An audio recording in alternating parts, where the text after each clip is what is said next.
Ano kayang masarap ulam ngayong hapunan? Tara, luto tayo, boy.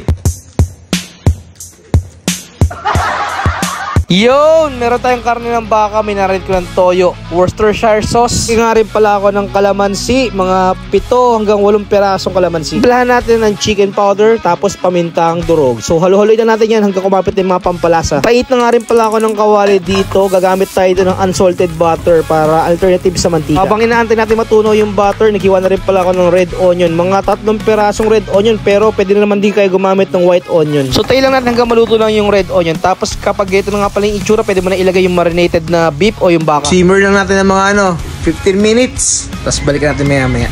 Kapag ito na nga pala itsura ng sauce natin mga tol, pwede mo na ihalo yung tirang marination ng ating baka. Tapos isimmer ulit natin na another 10 minutes. Tapos maglagay pa tayo ng red onion for toppings. So ayan, ito nga pala yung version natin ng Bistek Tagalog. Masarap talaga yan pag may partner na kakanin, diba? At syempre, pag nagustuhan mo yung videos, don't forget to like and follow my page mga tol. So paano magpapaalam ako? Tapos ayun, nyarap!